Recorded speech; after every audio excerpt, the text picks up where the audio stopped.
Hi guys. So let's just jump right in. So the impact of trauma bonding. Obviously, the largest and the worst impact of trauma bonding is that you stay in an abusive relationship, which could potentially result in death at the worst. And I guess the best case scenario in that situation is that it's just continued abuse, which obviously neither one of those things are good, right?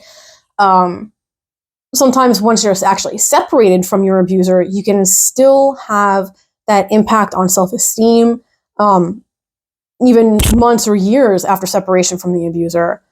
You can also develop depression and anxiety even after leaving.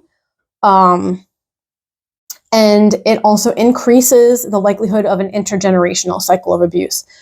So we're talking about maybe then the victim becomes a perpetrator of abuse for children, or the abuser abuses the children, or elders. It can sometimes go in other areas, and then if your children are witnessing that you have an abusive relationship, then they might grow up to then be in their own abusive relationships or become abusers themselves, and so it gets a little bit complicated, right?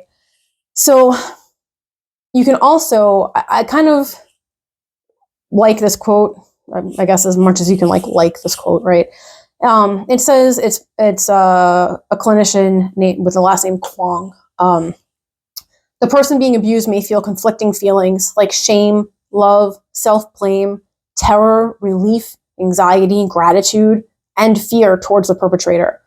They often feel responsible for the feelings of the person who is hurting them and may try to continually please or appease the abuser. I think that very well sums up everything that we've talked about, right? So all of that conflict and everything, all of those feelings make it so much more difficult to break that bond. So we're going to talk next about how to break that bond.